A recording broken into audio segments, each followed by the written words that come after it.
सोमवार की व्रत कथा प्राचीन काल की बात है।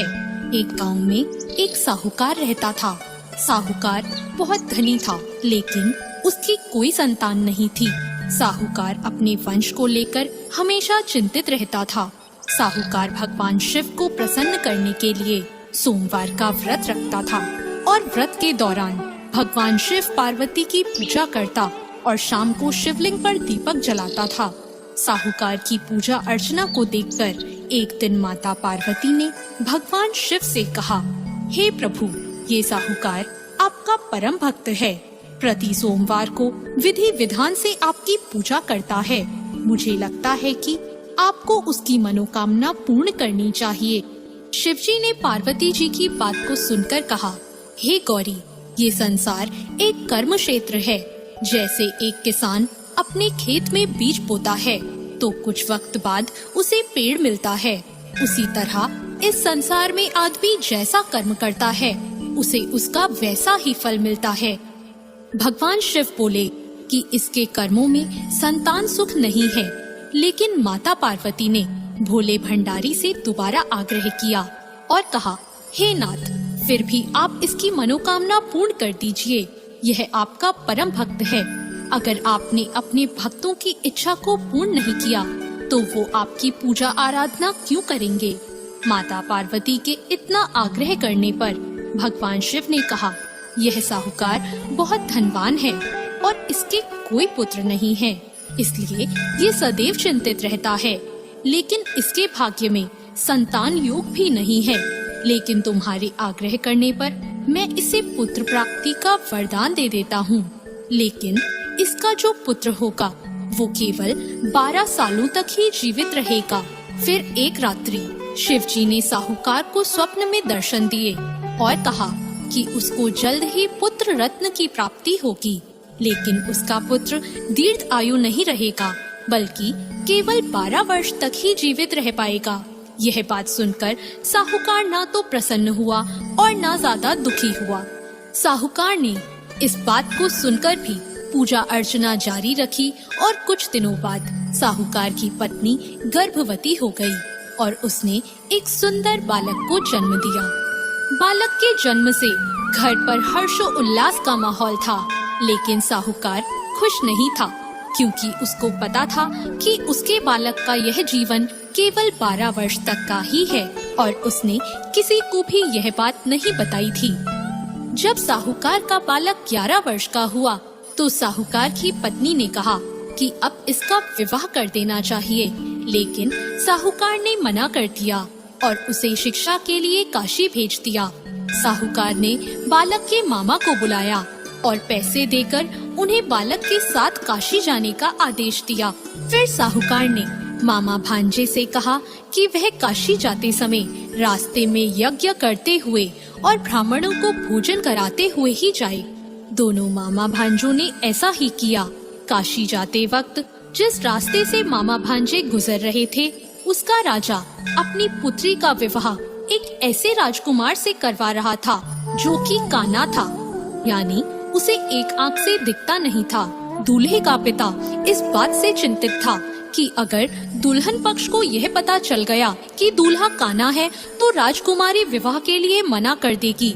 इसलिए उसने जब साहूकार के पुत्र को देखा तो उसने सोचा कि मैं अपने बालक के स्थान पर तोरण के वक्त इस बालक को बिठा दूंगा और दुल्हन के पक्ष वालों को पता भी नहीं चलेगा।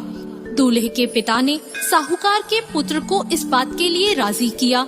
इस तरह साहूकार के उस लड़के ने दूल्हे के कपड़े पहने और घोड़ी पर चढ़कर तोरण की रस्म पूरी की।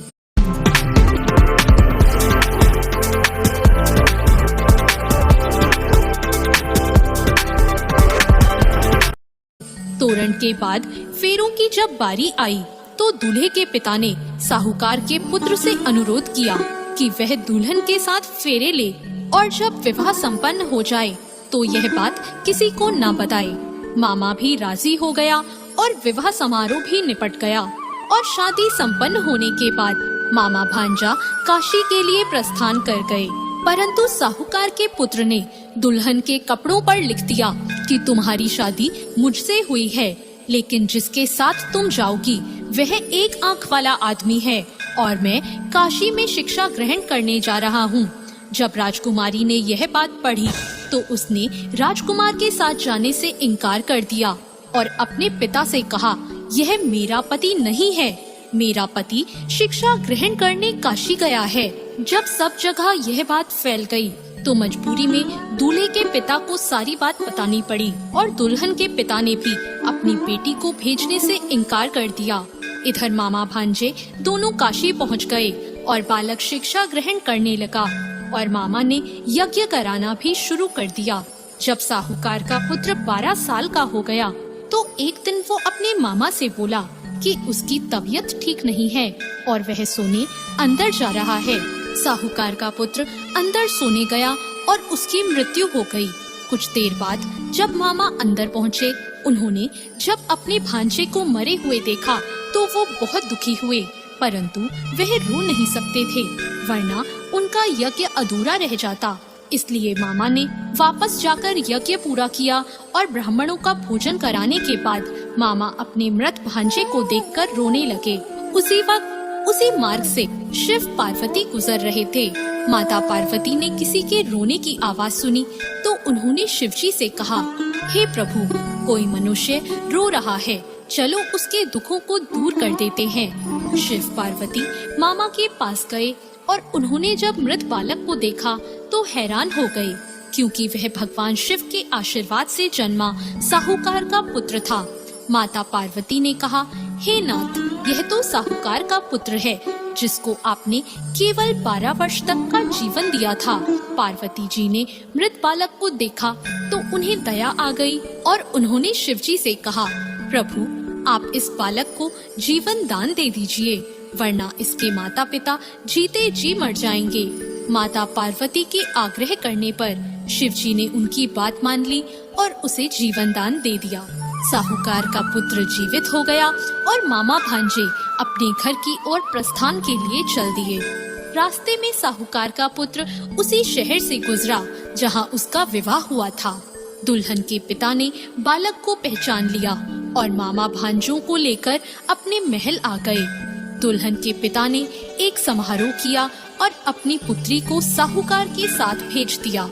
जब साहूकार का बालक अपने घर पहुंचा तो उसके माता पिता छत पर बैठे थे और सोच रहे थे कि अगर उनका पुत्र सही सलामत वापस नहीं लौटा तो वे दोनों भी इसी छत से कूदकर अपनी जान दे देंगे। पर उसी समय उसके मामा वहां आ गए और उन्होंने बताया कि उनका पुत्र जीवित है और विवाह करके वापस